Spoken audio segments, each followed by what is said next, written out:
Have you ever felt like something wasn't adding up with a person you were dating? In today's video, I'm going to share the story about Marina, who felt the same way, and how she uncovered the truth about a person, about a guy who was hiding something from her, and how she caught him red-handed with the power of psychic readings. So if this sounds interesting, then stick around. So Marina was dating a guy, and in the beginning he seemed really perfect. Like everything looked fine on the outside, but her gut feelings were telling her that something was off. And when she came to me for a psychic reading, we uncovered as to what exactly was going on and what she could do so that he would spill out the beans. And he actually did that, and she caught him red-handed in a lie. One reading gave her the clarity to make a life-changing decision and avoid herself a lot of heartbreak.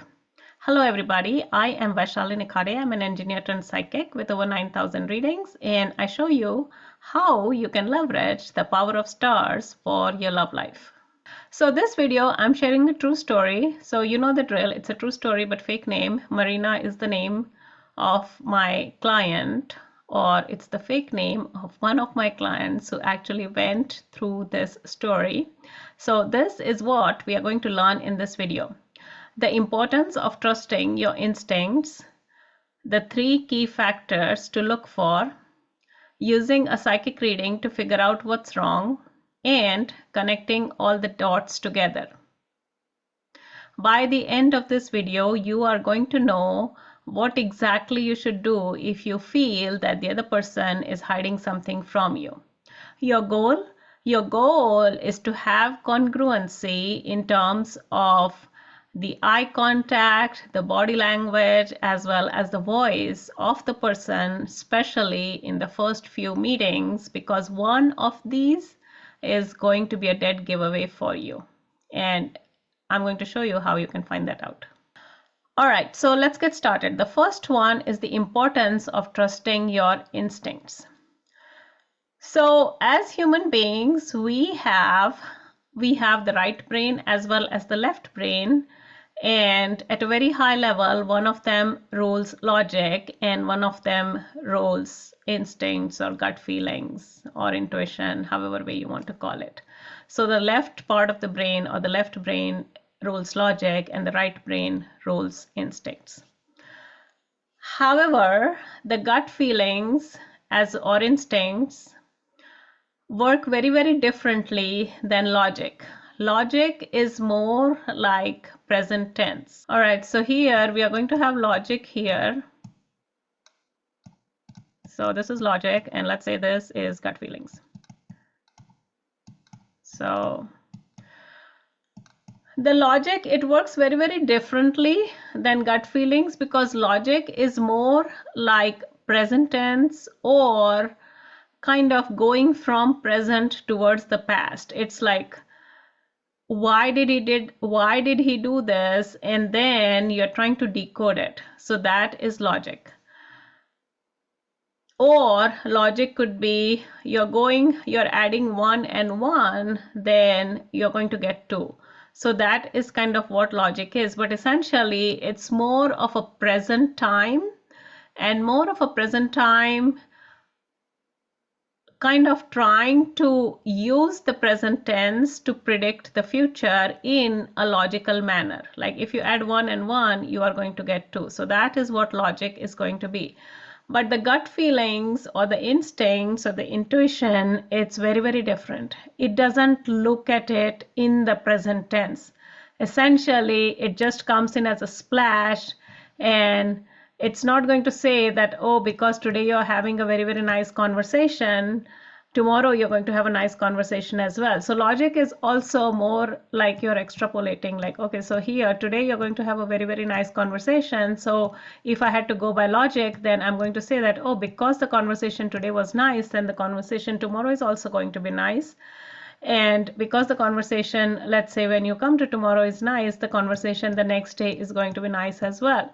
So logic is more like going from the present tense and then using that to extrapolate as to what is going to happen. So that is exactly how the logic would work out. Or you could look back and think that, oh, yesterday was really good, so today is going to be good, or tomorrow is going to be good. That is exactly what logic is going to do in terms of predicting the future, so to say. Now, the gut feelings are very, very different. The gut feelings are like, okay, let's say that you're having a very, very nice conversation today, but the gut feelings are going to tell you that, oh my God, this all seems so nice, but something is just not adding up. I cannot put my finger on what it is, but it's just not adding up. And that's exactly what gut feelings are. They're kind of trying to tell you something is wrong or something is not adding up. And depending on your level of intuition, you'll kind of know like what is not adding up. If you're very intuitive or if you're a psychic, then you're kind of going to know that, oh, I kind of know that this is what's wrong. But for a normal person or for most people who don't really leverage their intuition on a day-to-day basis or don't flex that muscle, but they still have an average amount of intuition, they're going to say that, oh my God, something is just not right. Everything seems so nice and so fine, and yet I just don't feel it. Like I just don't feel it in my heart, or I just don't feel it in my gut, or I just don't feel it somewhere, but I just don't feel it. I just feel that something is wrong. That's exactly how the gut is going to behave, or it is going to tell. So the gut, it is also kind of, you can say it's not really extrapolating the future in that sense. It's kind of giving you a picture of, I want to say it's giving you a picture of what is going to go wrong in the future, or that something is going to go wrong in the future, but you can only get that when your intuition is a little bit more well developed. But if your intuition is, let's say, on an average level or something, you will still know that something is wrong. So essentially it's trying to poke holes in the present scenario, like, oh, so the logic is going to say, oh, it's so nice, so nice, so nice, and the gut is telling, oh no, something is wrong. Essentially, it's just trying to splash a big amount of water on your face and tell you that wake up, something is not right. So let's say that you ignore your gut feelings and then you have the conversation the next day. So now logic predicted that the conversation is going to be good, and the gut said that something is not right, just watch out for it. So the next day comes around, and what happens on the next day is that, okay, this feeling is more intensified in the sense that you feel that still something is off. Everything seems so nice on the surface, but something is off. And then you come to the third day, and remember, logic was telling you that, oh, everything is going nice, so it's going to go well. But the gut is like, boom, here's your thing. Like suddenly something happens, and now you understand as to why your gut was warning you from day one. So day one, day two, day three. Now I just took an example of day one, day two, day three, but in certain cases it could be week one, week two, week three. In certain cases it could be month one, month two, month three, and God forbid, in some cases it could be year one, year two, year three, which means that you spent a lot of time when your gut was kind of trying to tell you that no, something is wrong, but you didn't listen to your gut. So that is the difference between logic as well as intuition. Now, if you ignore your gut feelings, then essentially you are going to end up in trouble at some point in time. Like I told you, in certain cases it could be day one, day two, day three. In certain cases it could be month one, month two, month three, and in certain extreme cases it could be like years. So go ahead and comment below on whether you use your left brain or your right brain in order to make decisions, whether you're using your gut feelings or whether you are using logic in order to make decisions. Go ahead and put that in the comment below. So now we come to the second point, which is the 3 factors to look for. And as far as these 3 factors are concerned, the first one is eye contact. So it just so happens that whenever you feel that the person is not trying to make eye contact, Essentially, it could be like maybe they don't want to talk about the subject, or maybe they don't feel good about it, or maybe they're hiding something, or maybe they're not telling the truth. But that's essentially what avoiding eye contact is usually about. Sometimes it could be because the person on the other end is shy, but if you're engaged in a conversation and you're kind of looking at each other, in that particular scenario, when you ask a question and the person is avoiding eye contact, then it is like the first sign that something is slightly off, or it can be a warning sign that you need to look for more. And I have a video specifically on eye contact, which I'm going to link in the comments. All right, so then we go to the next part, which is the body language. So the eye contact is one thing, but the body language will also give away, which means that the person's body language is going to change. It is not going to be the same as it was, say, in the last 5 minutes or so. So remember, logic is going to say, oh, this is how the body language is going to be, but the gut is going to say, no. Well, the gut is not going to say, but essentially you're going to prove the logic wrong, because in the next 5 minutes, the body language of the person changed. So as far as the body language is concerned, you're going to find a change in the body language, and I have a video specifically on body language, and I'm going to link that in the description below. And if you would like to check out more details on that, you can look at the body language. And then the third clue is the voice. So remember in the last video, if you watched the last video, I mentioned in the last video how you can actually decode the voice of a person, or the energy of the voice of the person. And based on that, you can kind of tell a little bit more about, let's say, the background of what the person is saying, or maybe like what kind of situation they are in, or you can tell a lot more than the one sentence that the person is going to say, because the voice carries with it an energy, and you can actually, if you know how to read energies, then essentially you'll be able to decode this energy. So I have a video specifically on using voice, and if you want more details, then you can look at that video and see how you can actually find out how voice can give away certain clues, which if you are careful and if you have a higher level of awareness, you will notice. Otherwise, you may just miss them, and well, it's not a good idea because essentially you're trying to make an important decision. So it is important for you to have your focus and to raise your level of awareness so that you don't really miss these clues, because at the end of the day, they're all going to add up and help you. So now we come to Marina, and what Marina found while talking to this person, let's name him John. So what Marina found while talking to John is that when she was speaking to him, at times his body language would shift, or it would change, and his voice would change.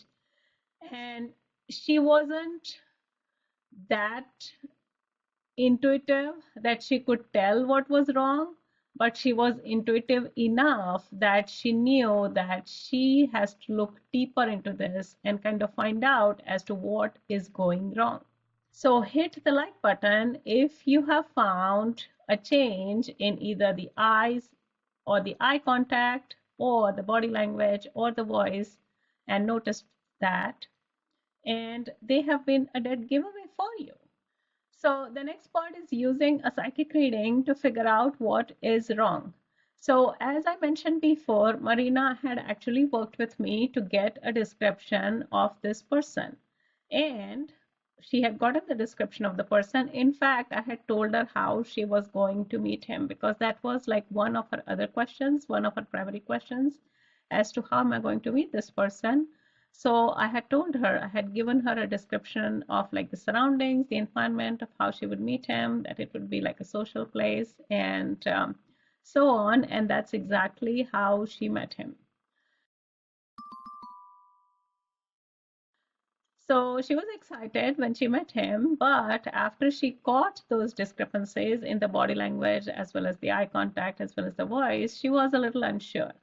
So she came to me and she wanted to go through one more psychic reading, and she wanted to figure out as to what was it that she was picking up, or her intuition was picking up, even though it was at a very faint level, that was missing or that was wrong that she couldn't really figure out. So after I looked at it, I told her exactly, or I gave her an idea of what was happening in this other person's life. Now, Marina needed to verify that for herself and hear it from the horse's mouth to make sure that that's exactly what was happening, that, my reading was not off. So we devised a strategy for her as to how she was going to handle things in the next meeting. And this is what we worked on. And she had a couple of things she had to ask this person in a very casual manner, and that would kind of give away the whole story, and that would spill out the beans, and it would kind of put her in a position of a lot of peace, because she didn't want to waste time with this person if she wasn't going to be with this person, because she was looking for a long-term relationship. So when she did the description of the future love, it did show that this person was coming in her life, but it also showed that things may not last for a longer period of time or for a long period of time. So if that was the case, then she didn't really want to waste her time. So if you would like to know the description of your future love, then I have a link in the comments below, in the description below. Go ahead and you can click on that link and you'll have all the details of what you get in the future love reading. So finally, that meeting came with Marina and John that she was waiting for, which I told her would happen. And when she met John, they sat across each other face to face, and it was just a very casual conversation. And then Marina started. She had like 2 questions to ask him, and those 2 questions were going to essentially give her whatever clarity she was looking for. So she was innocently looking at him, and then she's asking him that question. And then as soon as she asked that question, he froze. So that was like her first sign. So that is the body language, that he completely froze. Like essentially they were in a very playful, cheerful kind of mode. They were just talking back and forth, and then suddenly she casually blurts out a question and he's freezing. So that is the first point of discrepancy or warning, where she needs to be aware that, okay, something is not right here. And then he completely avoided the eye contact. So that is the second point. And then after a long time, or after a long period of silence, he finally spoke. And essentially, he told her that he was lying to her about something. It was something very big, but we are not going to get into the details of that. But essentially, he told her that he was lying to her, and he was hiding something really big. As far as Marina was concerned, that was really like the breaking point. Like it was not acceptable to her, and in her mind, it was it. This was it. This was done. So just by relying on her gut instincts and using the power of psychic readings, she was able to shorten this time frame of breaking up with this person. Otherwise, she could have just stayed in a relationship with him, and then eventually the breakup would have happened because he was lying to her. There's no good way to say it, but essentially he was lying to her about something really big. And because of that, it would have kind of prolonged the whole cycle in terms of time. So just by using her gut feelings, and using the power of psychic readings, she was able to kind of shorten or condense this time frame. And then now she knew that, okay, now this is it, this is done. So however way it happened after that, it doesn't really matter, because after that, the deal was done. So what exactly do you need to do if you are in Marina's shoes, which is maybe sometimes your gut feelings are telling you that something is off, or that you find some sort of discrepancy in having a conversation with the person with, let's say, the eye contact or the body language or the voice or the tone of voice. So I think that when you start finding these inconsistencies, you can go deeper either by yourself, because if you're highly intuitive, you would kind of know as to what exactly to ask for. Marina was kind of sort of intuitive, so she sought my help in kind of let's say solving the puzzle or kind of decoding like what exactly was wrong. And you can get help with a psychic reading for that. And by doing that, you have to understand that you're shortening or condensing the time frame. So let's say that Marina was working on her own. And if she was working on her own, let's say this is the time she meets the person. And so this is point one. This is the time she has this weird gut feeling that something is wrong, but she doesn't, let's say, act on it. And she keeps going and going and going. And then at this point, she's going to find out that, oh, shoot, this person has been lying to me all this time. I must be really not picking up on my gut feelings, or I don't know, whatever. She was not happy about it. She would be really, really disappointed. She wouldn't be happy about it. However, if you are using, so let's say these times remain the same. So this is where you meet the person first, and this is where your instincts kick in. And once your instincts kick in and show you that something is not right, that something is wrong, then you have to take quick action. If you take quick action, for instance, she leveraged the power of a psychic reading, let's say here, and then at this point she broke up with him. So now that she broke up with him here, she has all this time where she can kind of focus her efforts elsewhere and look for somebody else or spend her time in a more productive manner than with a person who was not telling her the truth. So if she went with this option, the pink one, where she didn't really take any action, and let's say another person was to come along, so let's say another person was to come along here, then she would be in no frame of mind to even have a conversation with this person. However, if she had done this, which is she consulted me and then she broke up with the person because she wasn't he was not telling the truth, then here she's definitely in a frame of mind where she can kind of have a conversation with the person and maybe explore further to see if something is going to come out of it. So that is the difference between kind of ignoring your gut feelings versus listening to your gut feelings and taking aligned action based on whatever it is that your gut feelings are telling you. So if you feel that you have someone in your life that is hiding something and you want to figure out what it is they're hiding and you'd like to get the help of a psychic reading, then you can click on the description link below and you can look at the work with me or the book a reading with me section, and we can together explore as to what is going on in the scenario or in the scene or in the situation and see how things are going to play out. And like I mentioned before, we can condense or shorten that time frame so that essentially you can get more productive, or you don't waste your time over something that is not going to go anywhere. So how exactly do you know where you're going to meet this person or where you're going to come across this person, and how does it work in terms of readings helping you decode this answer? That is the subject of my next video, and I'll see you in my next video.